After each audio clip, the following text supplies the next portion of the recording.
Good morning प्यारे विद्यार्थियों, online class में आपका स्वागत है। हाँ तो विद्यार्थियों, आज हम पढ़ेंगे भूमि संसाधन एवं कृषि के बारे में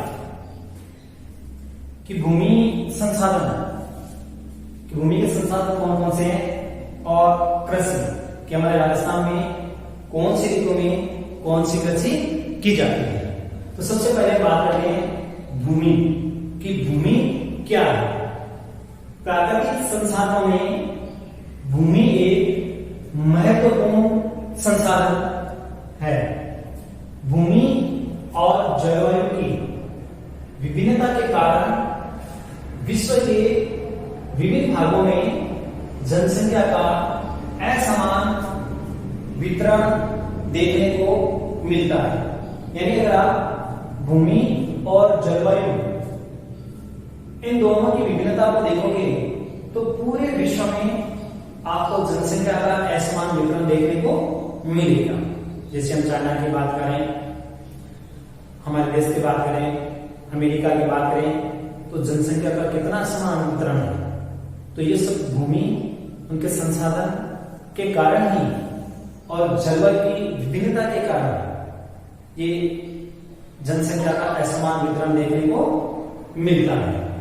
इसके साथ साथ स्वामित्व के आधार पर भूमि को दो भागों में विभाजित किया जा सकता है। स्वामित्व कहते हैं मालिकाना हक, यानी कि भाई ये जो भूमि है ये किसके अधीन है। तो उसमें सबसे पहले एक आता है निजी और दूसरा सामुदायिक भूमि। निजी यानी अपनी खुद की और सामुदायिक एक समूह की सरकार के अधीनस्थ होते हैं। अब बात करते हैं मृदा यानी मिट्टी जिसे कहते हैं। भूतल पर दानेदार कणों के आवरण की परत को मृदा कहते हैं। भूतल यानी आप जो धरती पर देखते हो, जमीन पर जो देखते हो, दानेदार जो कण है वो ऊपर का जो आवरण है उसे हम मृदा या मिट्टी कहते हैं। राजस्थान में मिट्टी को सामान्यतः दो भागों में विभाजित किया जा सकता है। राजस्थान में जो मिट्टी है उस पूरी मिट्टी को हम दो भागों में विभाजित कर सकते हैं। कैसे? सबसे पहले आता है रंग के आधार पर कि भाई रंग के आधार पर कौन कौन सी मिट्टी है। तो रंग के आधार पर अगर हम देखें तो आपकी काली मिट्टी, लाल मिट्टी, पीली मिट्टी और भूरी मिट्टी, ये चार प्रकार की मिट्टी है। काली मिट्टी, लाल मिट्टी, पीली मिट्टी और भूरी मिट्टी। दूसरा है मिट्टी की प्रकृति के आधार पर। जो दूसरा बिंदु वो मिट्टी की प्रकृति के आधार पर, यानी प्रकृति से जो मिट्टी है वो आपके जैसे दोमट या जलोढ़ मिट्टी जो सबसे उपजाऊ मानी जाती है, रेतीली मिट्टी जो बड़े कणों वाली मिट्टी है, आपकी लवणीय मिट्टी जो थोड़ी कड़वी होती है, और क्षारीय। तो प्रकृति के आधार पर भी मिट्टी को हम चार भागों में विभाजित कर सकते हैं। तो इस तरह से मृदा को भी चार भागों में विभाजित किया गया है। अब नेक्स्ट हम देखते हैं कृषि कि कृषि क्या है और कृषि के कितने प्रकार हैं, कि हम कृषि को भी कितने भागों में विभाजित कर सकते हैं। कौन कौन सी ऋतु में हमारे यहाँ पर कौन कौन सी कृषि की जा सकती है। तो जिस तरह से मिट्टी को हमने रंग और प्रकृति के आधार पर विभाजित किया है, उसी प्रकार कृषि को हम ऋतुओं के आधार पर विभाजित कर सकते हैं। देखो कृषि,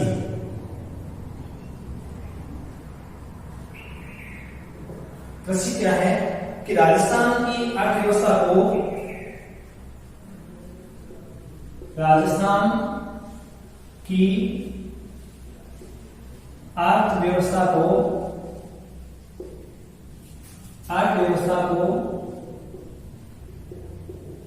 कृषि प्रधान कहा जाता है।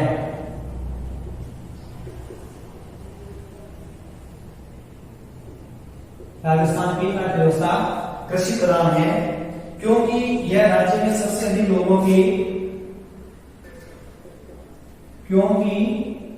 यह राज्य में सबसे अधिक लोगों को रोजगार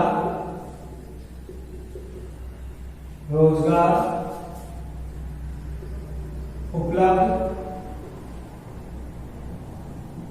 करवाती कृषि है। ये राजस्थान की अर्थव्यवस्था, अपने यहाँ की जो अर्थव्यवस्था कृषि प्रधान है, और इसलिए है कि ये राज्य में सबसे अधिक लोगों को रोजगार उपलब्ध करवाती है। अब हम बात करते हैं कृषि के प्रकार। तो राजस्थान में कृषि के कौन कौन से प्रकार हैं? राजस्थान में कृषि के दो प्रकार हैं, दो प्रमुख प्रकार। तो राजस्थान में दो प्रकार की कृषि की जाती है। एक आपके जीवन निर्वाह के लिए, जीवन निर्वाह के लिए इसमें किसान अपने परिवार के,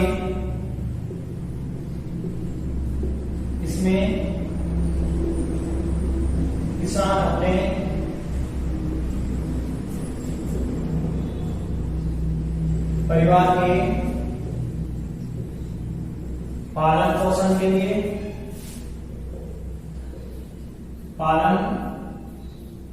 लिए,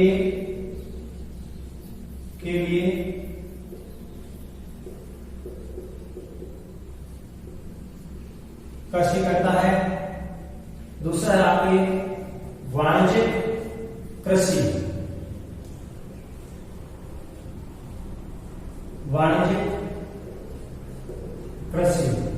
इसमें जो भी इसका मुख्य उद्देश्य फसल और पशु उत्पादक, फसल और पशु उत्पादकों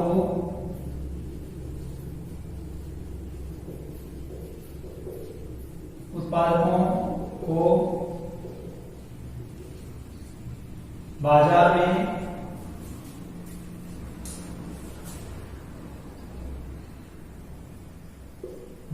में बेचकर मुद्रा कमाना।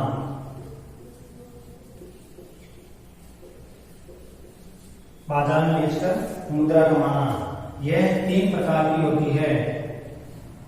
यह तीन प्रकार की होती है। नंबर एक आपके वाणिज्यिक फसल,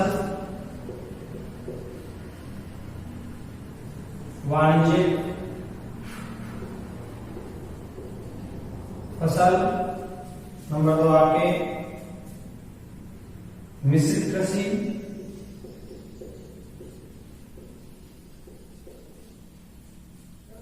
और तीसरी है बागानी कृषि।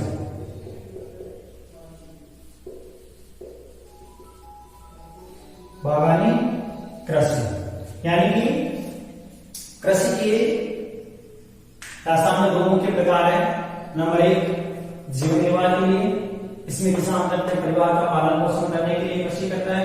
और दूसरी आपकी वाणिज्यिक कृषि, इसका मुख्य उद्देश्य फसल और जो पशु उत्पादक है उनको बाजार में बेचकर और मुद्रा कमाना। ये जो वाणिज्यिक कृषि है ये तीन प्रकार की होती है। एक वाणिज्यिक फसल जिसमें व्यापारिक कृषि हो जाती है, दूसरी मिश्रित कृषि है, और तीसरी बागानी कृषि। ये तीन प्रकार की कृषि है। अब जो कृषि है, कौन कौन सी ऋतु में कौन कौन सी कृषि की जाती है, यानी गर्मी की ऋतु में कौन सी कृषि की जाती है, सर्दी की ऋतु में कौन सी कृषि की जाती है, और वर्षा ऋतु में कौन सी कृषि और कौन सी फसलें उगाई जाती है। तो हम बात करते हैं कृषि ऋतुएं। कृषि ऋतुएं।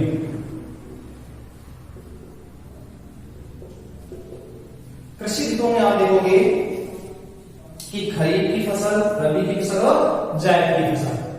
एक तो खरीफ, एक रबी और एक जायद। ये तीन प्रमुख ऋतुएं होती है। खरीफ की फसल होती है, रबी की फसल होती है और जायद की फसलें होती है। अब देखो खरीफ की फसल में कौन कौन सी फसलें होती है ये आपको बता देता हूं चार्ट बना करके। कौन सा मौसम होता है, मौसम के साथ साथ कृषि ऋतु और कृषि ऋतु के साथ साथ प्रमुख फसलें। प्रमुख फसलें ये चार्ट में उत्तर पुस्तिका में बना लेना। मौसम में अगर हम देखें तो पहला आपके वर्षा ऋतु, वर्षा ऋतु, वर्षा ऋतु में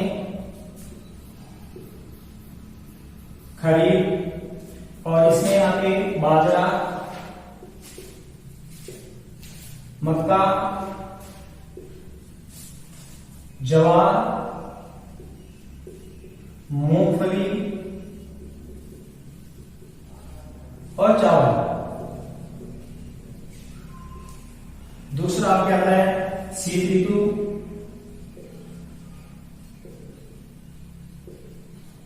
शीत ऋतु ये रबी की फसल, रबी की फसल में आपके गेहूं, जो गेहूं, जो चना और सरसों ये रबी की फसल में। तीसरी आपकी आती है ग्रीष्म ऋतु, ग्रीष्म ऋतु ये आपकी जायद की फसल, ये जायद की फसल है। इसमें फल, सब्जी, रजगा यानी जगह जिसको भी आता है और बरसिंग। ये आपका पूरा चार्ट है कृषि ऋतुएं, खरीफ की फसल, रबी की फसल और जायद की फसल। मौसम बता दिया कि किस मौसम में कौन सी ऋतु होती है, उस ऋतु में कृषि की ऋतु कौन सी आती है और उसमें प्रमुख फसलें कौन कौन सी होती है। जैसे वर्षा ऋतु, अभी जैसे वर्षा ऋतु चल रही है, वर्षा ऋतु में खरीफ की फसल बोई जाती है। खरीफ की फसल में भी जैसे बाजरा, मक्का, ज्वार, मूंगफली और चावल आदि खरीफ की फसलें हैं। दूसरा आपके शीत ऋतु, वर्षा ऋतु के समापन, उसके बाद शीत ऋतु आरंभ। शीत ऋतु में रबी की फसल बोई जाती है जिसमें आप देखते हो गेहूं, जो चना, सरसों आदि फसलें। तीसरी आती है आपकी ग्रीष्म ऋतु जिसमें जायद की फसलें बोई जाती है, जिसमें फल, सब्जी, गन्ना, बरसिंग आदि आदि जो फसलें वो बोई जाती है। तो ये है आपके कृषि की ऋतुएं और कृषि की ऋतुओं में कौन कौन सी हम कृषि हो कर सकते हैं, कौन कौन सी फसलें हम उगाई जाती हैं। इसके साथ साथ आप देखोगे कृषि का विकास, कि कृषि का विकास है वो किस प्रकार का संभव कर सके, यानी उन्नत कृषि करने के लिए हमें किस प्रकार की तकनीकी की आवश्यकता है, हम कृषि का विकास कैसे कर सकते हैं। आप देखते हैं कि पहले जो कृषि थी उसमें फसलें बहुत ही कम होती थी, उत्पादन कम होता था, लेकिन आज हम जो कृषि करते हैं उसमें उत्पादन दुगुना तिगुना उत्पादन वो होता है। तो कृषि के विकास में कौन कौन सी तकनीकी काम में ली जाती है। कृषि विकास यानी कृषि विकास के लिए उन्नत किस्म के बीजों का होना आवश्यक है। कृषि विकास के लिए उन्नत किस्म के बीजों का, उन्नत किस्म के बीजों का उपयोग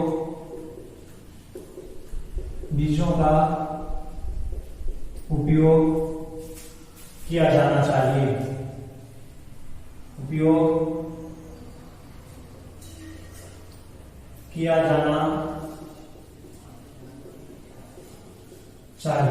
यानी उन्नत किस्म के बीजों को काम में लेना चाहिए।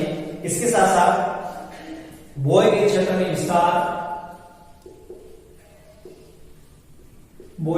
क्षेत्र में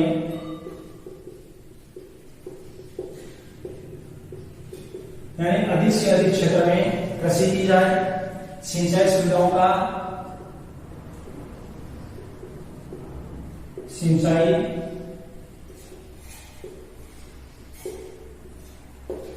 सुविधाओं का विकास किया जाए।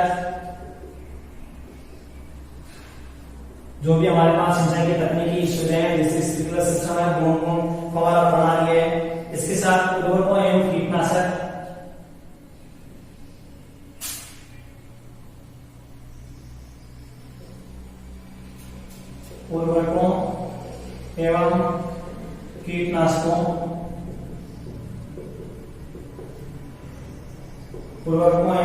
कीटनाशकों का प्रयोग,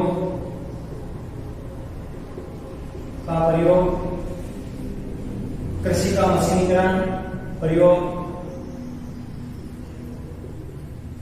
का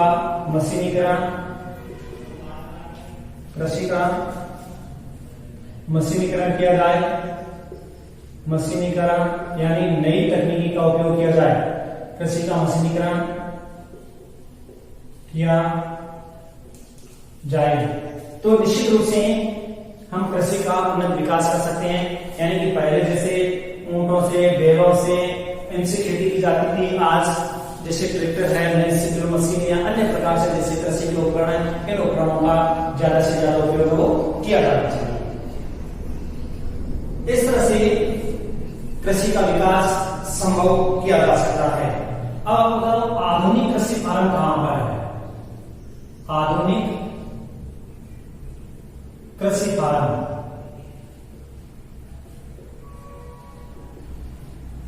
राजस्थान में आधुनिक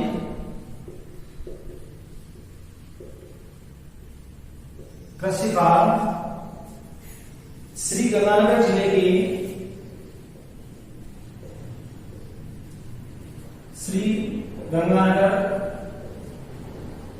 जिले के सूरतगढ़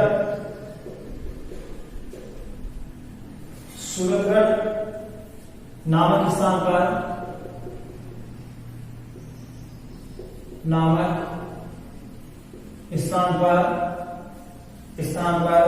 एक मशीनीकृत कृषि फार्म पर एक मशीनीकृत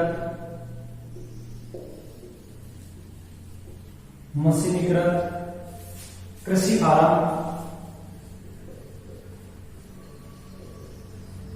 फार्म स्थापित किया गया है।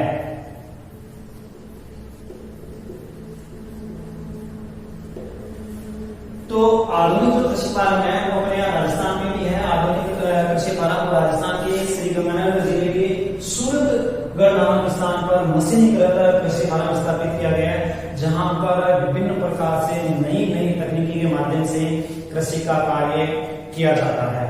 निश्चित रूप से कि राजस्थान में भूमि संसाधन और कृषि को हम कितने भागों में बांट सकते हैं, कौन कौन से मौसम में कौन कौन सी फसलें वो पैदा की जा सकती है, ये सारा जो वर्णन है आज विवेचन या वर्णन हमने इस अध्याय में वो पढ़ा है, इस अध्याय में हमने चर्चा की है।